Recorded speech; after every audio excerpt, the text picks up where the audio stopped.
നല്ലവനും പരിശുദ്ധനുമായ നമ്മുടെ കർത്താവിൻ്റെ തേജസ്സുള്ള നാമം മഹത്വപ്പെടുമാറാകട്ടെ. അനുഗ്രഹീതമായ ഒരു കർത്തൃദിവസം കൂടെ നമുക്ക് ദാനം ചെയ്ത ദൈവത്തിന് നന്ദി നിറഞ്ഞ ഹൃദയത്തോടെ സ്തോത്രം ചെയ്യുന്നു. നമ്മുടെ കർത്താവിനെ ആരാധിക്കുവാൻ എൻ്റെ ഹൃദയത്തിൽ പ്രേരണ ലഭിച്ച ഒരു വേദഭാഗം ഞാൻ വായിക്കുന്നു. 1 ശമൂവേൽ 2-ാം അധ്യായം അതിൻ്റെ 1-2 വാക്യങ്ങൾ. അനന്തരം ഹന്ന പ്രാർത്ഥിച്ചു പറഞ്ഞത് എന്തെന്നാൽ, എൻ്റെ ഹൃദയം യഹോവയിൽ ആനന്ദിക്കുന്നു, എൻ്റെ കൊമ്പ് യഹോവയിൽ ഉയർന്ന് ഇരിക്കുന്നു, എൻ്റെ വായ് ശത്രുക്കളുടെ നേരെ വിശാലമാകുന്നു, നിന്റെ രക്ഷയിൽ ഞാൻ സന്തോഷിക്കുന്നു. യഹോവയെ പോലെ പരിശുദ്ധനില്ല, നീ അല്ലാതെ ഒരുത്തനുമില്ലല്ലോ, നമ്മുടെ ദൈവത്തെ പോലെ ഒരു പാറയും ഇല്ല. നാം ഒരു വർഷത്തിൻ്റെ ഏറ്റവും അവസാനത്തെ ആഴ്ചകളിലേക്ക് വന്നെത്തിയിരിക്കുകയാണ്.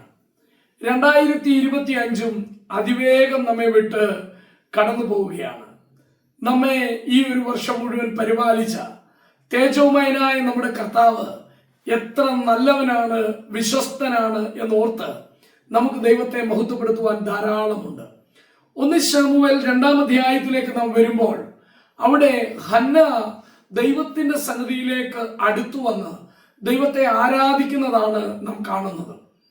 അതെ, 1-ാം അധ്യായത്തിൽ ദൈവസന്നിധിയിലേക്ക് അടുത്തു വന്ന ഹന്ന കരഞ്ഞ് ദൈവത്തോട് പ്രാർത്ഥിക്കുന്ന ഹന്നായുടെ ഹൃദയഭേദകമായ ദൈവസന്നിധിയിലുള്ള യാചനയാണ് നാം കാണുന്നത്. എന്നാൽ അവളുടെ പ്രാർത്ഥന ദൈവം കേട്ടു. അവൾക്ക് ദൈവം ഒരു പുരുഷ സന്താനത്തെ കൊടുത്തു. അവൾ ദൈവത്തിന്റെ സന്നിധിയിൽ പ്രതിജ്ഞ ചെയ്തതുപോലെ, നീ എനിക്ക് ഒരു പുരുഷ സന്താനത്തെ നൽകുകയാണെങ്കിൽ ഞാൻ അവനെ നിന്റെ സന്നിധിയിൽ കൊണ്ടുവരും, സമർപ്പിക്കും എന്ന് പറഞ്ഞതുപോലെ അവൾ ആ പൈതലുമായിട്ട് ദൈവത്തിന്റെ സന്നിധിയിലേക്ക് അടുത്തു വന്നിരിക്കുകയാണ്. അതാണ് നാം 1 ശമൂവേൽ 2-ാം അധ്യായത്തിന്റെ 1-2 വാക്യങ്ങളിൽ കാണുന്നത്. പ്രിയപ്പെട്ടവരെ, നമുക്ക് ഈ ക്രിസ്മസ് നാളുകളിൽ ക്രിസ്മസ് എന്നുള്ളത് തീർച്ചയായിട്ടും സ്വർഗത്തിലെ ദൈവം തൻ്റെ പുത്രനെ നമുക്ക് നൽകിയ വലിയ സമ്മാനത്തെ ഓർമ്മിപ്പിക്കുന്നതാണ്. അതുകൊണ്ട് തന്നെ ദൈവസന്നിധിയിലേക്ക് അടുത്തു വരുമ്പോൾ, നമ്മുടെ കർത്താവിനെ ആരാധിക്കുമ്പോൾ, ദൈവം നമുക്ക് നൽകിയ നന്മകളെ ധ്യാനിച്ച് അവന്റെ സന്നിധിയിൽ നന്ദിയോടെ അവനെ ആരാധിക്കുന്നത് എത്ര സന്തോഷകരമായിരിക്കും. നമുക്ക് നൽകുന്നതിലെ ആനന്ദം എത്ര വലുതാണ് എന്ന് ഈ വേദഭാഗത്ത് കാണുവാൻ കഴിയും. 1 ശമൂവേൽ 1-ാം അധ്യായത്തിന്റെ അവസാന വാക്യങ്ങളിലേക്ക് വരുമ്പോൾ നമ്മൾ വായിക്കുന്നത് ഇങ്ങനെയാണ്. അതിന്റെ 1-ാം അധ്യായം 26-ാം വാക്യം. അവൾ അവനോട് പറഞ്ഞത്, യജമാനനാണ് യഹോവയോട് പ്രാർത്ഥിച്ചുകൊണ്ട് ഇവിടെ സമീപത്ത് നിന്നിരുന്ന സ്ത്രീ ഞാനാകുന്നു. ഈ ബാലനായിട്ട് ഞാൻ പ്രാർത്ഥിച്ചു. ഞാൻ യഹോവയോട് കഴിച്ച അപേക്ഷ യഹോവ എനിക്ക് നൽകിയിരിക്കുന്നു. അതുകൊണ്ട് ഞാൻ അവനെ യഹോവയ്ക്ക് നിവേദിച്ചിരിക്കുന്നു. അവൻ ജീവപര്യന്തം യഹോവയ്ക്ക് നിവേദിതനായിരിക്കും. അവർ അവിടെ യഹോവയെ നമസ്കരിച്ചു. And he worshiped the Lord there. ഇവിടെ ദൈവം ദാനമായി നൽകിയ ആ കുഞ്ഞുമായിട്ട് ഹന്നായും അവളുടെ ഭർത്താവും യഹോവയുടെ സന്നിധിയിലേക്ക് അടുത്തു വന്ന് ഏലി പ്രവാചകൻ ആ പുരോഹിതന്റെ മുമ്പാകെ ഒരു വലിയ വാക്ക് പറയുകയാണ്, ഞാൻ എൻ്റെ കുഞ്ഞിനെ ദൈവത്തിന്റെ സന്നിധിയിൽ സമർപ്പിച്ചിരിക്കുന്നു എന്ന്. അങ്ങനെ ആ ദൈവം ദാനമായി നൽകിയ ശമൂവേൽ ബാലനെ അവന്റെ മുലകുടി മാറിയ ശേഷം ദൈവത്തിന്റെ സന്നിധിയിലേക്ക് കൊണ്ട് സമർപ്പിക്കുമ്പോൾ ഹന്ന ദൈവത്തോട് പ്രാർത്ഥിച്ചു പറയുന്ന സ്തോത്രത്തിന്റെ സ്വരമാണ് നാം 2-ാം അധ്യായത്തിൽ കാണുവാൻ ഇടയായത്. ഇവിടെ ഒന്നാമതായിട്ട് നമുക്ക് കാണുവാൻ കഴിയുന്നത്, ദൈവം നൽകുന്നത് സ്വീകരിച്ച് അവന് തിരികെ നൽകുന്നതിലെ ആനന്ദം എത്ര വലുതാണ് എന്ന് നമുക്ക് മനസ്സിലാക്കുവാൻ കഴിയും. ഇവിടെ നാം കാണുന്നത് ദൈവം നൽകിയതിനെ തിരികെ നൽകുന്ന ഒരു അനുഗ്രഹിക്കപ്പെട്ട കാര്യമാണ്. ഇന്ന് നമ്മൾ അനുഭവിക്കുന്ന എല്ലാ നന്മയും നമ്മുടെ ദൈവത്തിന്റെ ദാനമാണ്. ദൈവം തന്നതല്ലാതെ നമ്മുടെ ജീവിതത്തിൽ ഒന്നുമില്ല. എന്നാൽ ദൈവം നമുക്ക് നൽകിയ ശ്രേഷ്ഠമായ ദാനമാണ് രക്ഷ. ആ രക്ഷ നമുക്ക് ലഭിക്കുവാനായിട്ട് തൻ്റെ പുത്രനെ ദൈവം നൽകി. ആ ദൈവം നൽകിയ വലിയ സമ്മാനം ഇന്ന് നമുക്കൊന്ന് ഓർക്കാം. അത് ഓർത്തുകൊണ്ട് നമുക്ക് ദൈവത്തെ ആരാധിക്കാം. നാം ഈ ദൈവത്തിന്റെ സന്നിധിയിൽ അടുത്തു വന്ന ഹന്ന ശമൂവേൽ ബാലനെ നൽകുമ്പോൾ നൽകുന്നതിലെ ആനന്ദം എത്ര വലുതാണെന്ന് വെളിപ്പെടുത്തുന്നത് പോലെ തന്നെ ദൈവത്തിന്റെ സന്നിധിയിലേക്ക് നാം അടുത്തു വരുമ്പോൾ 116 സങ്കീർത്തനത്തിന്റെ 1 വാക്യത്തിൽ നാം വായിക്കുന്നത് പോലെ എന്റെ പ്രാർത്ഥനകളും യാചനകളും യഹോവ കേട്ടതുകൊണ്ട് ഞാൻ അവനെ സ്നേഹിക്കുന്നു എന്ന് സങ്കീർത്തനക്കാരൻ പറയുന്നത് പോലെ നിങ്ങളുടെയും എന്റെയും പ്രാർത്ഥനയും യാചനകളും കേട്ട് നമ്മുടെ ജീവിതത്തിൽ നമുക്ക് നൽകിയ വീണ്ടെടുപ്പും നമുക്ക് നൽകിയ വിലയേറിയ രക്ഷയും ഓർത്ത് ദൈവം നമുക്ക് വേണ്ടി നമ്മോട് മഹാദയയും കരുണയും കാണിച്ചതോർത്ത് നമുക്ക് നന്ദി നിറഞ്ഞ ഹൃദയത്തോടെ ദൈവത്തിന് സ്തോത്രം ചെയ്യാം. There is a great joy in giving to God. ദൈവത്തിന് നൽകുക എന്ന് പറയുന്നതിൽ ഒരു വലിയ സന്തോഷമുണ്ട്. ആ സന്തോഷമാണ് ഹന്ന ഇവിടെ വെളിപ്പെടുത്തുന്നത്.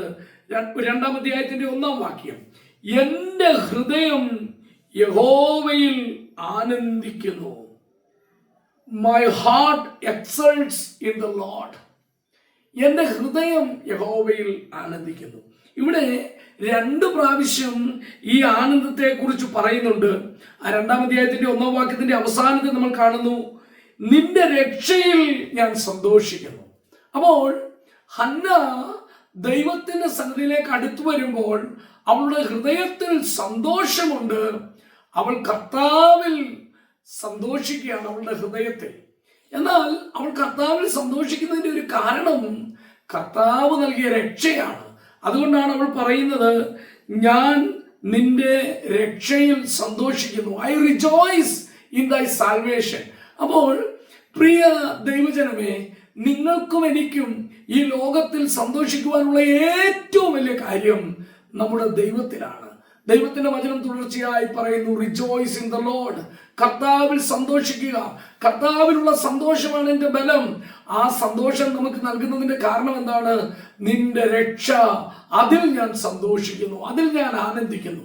അപ്പോൾ നമുക്ക് ഈ ലോകത്തിൽ ഏറ്റവും അധികം ആനന്ദിക്കുവാനുള്ളത് നമ്മുടെ ദൈവത്തിലാണ്.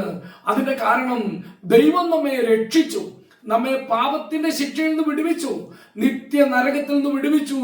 നമുക്ക് ദൈവം നൽകിയ ആ രക്ഷയ്ക്കായിട്ട് നന്ദി നിറഞ്ഞ ഹൃദയത്തോടെ സ്തോത്രം ചെയ്യാം. അപ്പോൾ ദൈവത്തിനായി നൽകുന്നതിലെ ഒരു സന്തോഷം എന്ന് പറയുന്നത് ഹൃദയത്തിന്റെ സന്തോഷമാണ്. അത് കർത്താവിനുള്ള സന്തോഷമാണ്. ആ സന്തോഷം ദൈവം നമുക്ക് നൽകിയ രക്ഷ, ദൈവം നമുക്ക് നൽകിയ വീണ്ടെടുപ്പ്, അത് മുഖാന്തരമാണ്. 2-മതായിട്ട് നാം ഇവിടെ കാണുന്ന കാര്യം, ആ രക്ഷയോടുള്ള ബന്ധത്തിൽ വീണ്ടും നമ്മൾ കാണുകയാണ്, എന്റെ കൊമ്പ് യഹോവയാൽ ഉയർന്ന് ഇരിക്കുന്നു, എന്റെ വായി ശത്രുക്കളുടെ നേരെ വിശാലമാകുന്നു. അപ്പോൾ ഇവിടെ നമുക്ക് കാണുവാൻ കഴിയുന്നത്, the Lord has given us the victory. We have to rejoice in that victory. He has given us the victory over the enemies. ദൈവം നമുക്ക് വിജയം നൽകി. നമ്മുടെ വിജയം നമ്മുടെ ശത്രുവിന്റെ മേലാണ്. നമ്മെ പിടിച്ചടക്കി വെച്ച ശത്രു, പാപം, അത് നമുക്കെതിരെ പ്രവർത്തിച്ചു. പിശാച്, അത് നമ്മെ അടിമയാക്കി. പിശാചും പാപവും നമ്മളെ അടിമയാക്കിയപ്പോൾ നാം നരകത്തിന്റെ അധീനരായി, അടിമകളായി മാറി. അങ്ങനെയാണെങ്കിൽ നമ്മുടെ മേൽ ജയോത്സവം കൊണ്ടാടുവാൻ തക്കവണ്ണം ശത്രുവും അവന്റെ സൈന്യവും ഒന്നിച്ചിരിക്കുമ്പോൾ, നമ്മെ പരാജയപ്പെടുത്തി എന്ന് പിശാച് വിചാരിച്ചിരിക്കുമ്പോൾ, നമ്മുടെ കർത്താവായ യേശു ക്രിസ്തു പിശാചിനെ ക്രൂശിൽ തന്നെ മരണത്താൽ തോൽപ്പിച്ച് അവരെ ആയുധവർഗം വെപ്പിച്ച് നമുക്ക് വിജയോത്സവം നേടിത്തന്നു. അതേ, ശത്രുവിനെ തോൽപ്പിച്ച് അവന്റെ മേൽ ജയോത്സവം കൊണ്ടാടിയ വിജയിയായ കർത്താവാണ് നമ്മുടെ രക്ഷിതാവ്, നമ്മുടെ കർത്താവ്, നമ്മുടെ ദൈവം. അതുകൊണ്ട് നാം വിജയികളായി തീർന്നു. So we can rejoice in the victory that the Lord gives us. അങ്ങനെ ദൈവം നമുക്ക് നൽകിയ സമ്മാനം, രക്ഷ, തന്റെ പുത്രനായ യേശു ക്രിസ്തു, അവൻ ഏറ്റവും ഉയർത്തി നമുക്ക് ആരാധിക്കുവാൻ കഴിയുന്നത് ഹൃദയത്തിൽ സന്തോഷമുള്ളത് കൊണ്ട്, അവന്റെ രക്ഷയുടെ സന്തോഷം നമുക്ക് അവൻ തന്നിരിക്കുന്നത് കൊണ്ട് ആണ്. തന്നെയുമല്ല, അവൻ നമ്മളെ വിജയികളാക്കി തീർത്തു. യേശു ക്രിസ്തു മുഖാന്തരം നാം സകലത്തിലും വിജയികളാണ്. ആ വിജയത്തിൽ നിന്നും നമ്മളെ അകറ്റുവാൻ ഈ ലോകത്തിൽ ഒന്നിനും കഴിയില്ല. അതുകൊണ്ട് ക്രിസ്തുവിന്റെ ജയം നമ്മുടെ ജയമായതുകൊണ്ട് നമുക്ക് ആനന്ദിക്കാം. ക്രൂശിലെ ക്രിസ്തുവിന്റെ ജയം നമുക്ക് കൊണ്ടാടാം. അതെ, നമുക്ക് ദൈവത്തിന്റെ വചനത്തിലൂടെ കടന്നു പോകുമ്പോൾ യോഹന്നാന്റെ സുവിശേഷം 3-ാം അധ്യായം അതിന്റെ 16-ാം വാക്യത്തിലേക്ക് വരുമ്പോൾ നമുക്ക് കാണുവാൻ കഴിയും, തന്റെ ഏകജാതനായ പുത്രൻ വിശ്വസിക്കുന്ന ഏവനും നശിച്ചു പോകാതെ നിത്യജീവൻ നൽകുവാൻ തക്കവണ്ണം ദൈവം തന്റെ പുത്രനെ നൽകി ഈ ലോകത്തെ സ്നേഹിച്ച സ്നേഹം. അതെ, ഈ സ്നേഹം എത്ര വലുതാണ്. God is the greatest giver, and the greatest giver, God given us the grandest gift, that is the Lord Jesus Christ. അതെ, ഏറ്റവും വലിയ ദാതാവായ ദൈവം താൻ നമുക്ക് നൽകിയ ഏറ്റവും ഉന്നതമായ ദാനമാണ് തന്റെ പുത്രനായ യേശു ക്രിസ്തു. അവൻ മുഖാന്തരം നമുക്ക് ലഭിച്ച രക്ഷ, അതും ദൈവത്തിന്റെ ദാനം. കൃപയാൽ അത്രേ ആത്മരക്ഷ, അത് വിശ്വാസത്താൽ നേടുക. അതെ, അങ്ങനെ നമുക്ക് ലഭിച്ച ആ രക്ഷ, അതിൽ നമുക്ക് ആനന്ദിക്കാം. ഈ ക്രിസ്മസ് നാളുകളിൽ ദൈവം നൽകിയ ആ വലിയ സമ്മാനം ഓർത്തുകൊണ്ട് നമുക്ക് ദൈവത്തെ സ്തുതിക്കാം. അങ്ങനെയാണെങ്കിൽ 1 ശമൂവേൽ 2:2 പറയുന്നത് പോലെ, യഹോവയെ പോലെ പരിശുദ്ധനില്ല, നീയല്ലാതെ ഒരുത്തനുമില്ല, നമ്മുടെ ദൈവത്തെ പോലെ ഒരു പാറയുമില്ല. നമുക്ക് രക്ഷ നൽകിയ തന്റെ പുത്രന്റെ ക്രൂശിലെ മരണത്തിലൂടെ നമുക്ക് വലിയ രക്ഷ, സന്തോഷം, ആ വിടുതൽ അത് നൽകിയ നമ്മുടെ ദൈവത്തെ നന്ദി നിറഞ്ഞ ഹൃദയത്തോടെ നമുക്ക് ആരാധിക്കാം. അവന് സകല മഹത്വം അർപ്പിക്കാം. നമ്മുടെ കർത്താവിന്റെ പുണ്യനാമം വാഴ്ത്തപ്പെടുമാറാകട്ടെ. ഒരു വാക്ക് സ്തോത്രം ചെയ്യാം. പരിശുദ്ധനായ ദൈവമേ, നന്ദി നിറഞ്ഞ ഹൃദയത്തോടെ എളിയവരാകുന്ന ഞങ്ങൾ അങ്ങേ ആരാധിക്കുന്നു. സ്തുതിയും സ്തോത്രവും ആരാധനയും സ്വീകരിക്കുവാൻ ശക്തനായ സർവോല്ലഭനായ പ്രിയ പിതാവിന്റെ സന്നിധിയിൽ ഞങ്ങളെ തന്നെ താഴ്ത്തുന്നു. അങ്ങയുടെ പുത്രനായ ഞങ്ങളുടെ രക്ഷിതാവും കർത്താവുമായ യേശു ക്രിസ്തുവിന്റെ നാമത്തെ ഞങ്ങളെ ഏറ്റവും ഉയർത്തുന്നു. ഞങ്ങൾക്ക് വേണ്ടി ക്രൂശിൽ മരിച്ച് അടക്കപ്പെട്ട് ഉയർത്തെഴുന്നേറ്റ് ഇന്നും ജീവിക്കുന്ന ഞങ്ങളുടെ കർത്താവിന് സകല മഹത്വം അർപ്പിക്കുന്നു. പ്രിയ പിതാവേ, കർത്താവായ യേശു ക്രിസ്തു മുഖാന്തരം ഞങ്ങളുടെ ആരാധന സ്വീകരിക്കുമാറാകണമേ. ആമേൻ.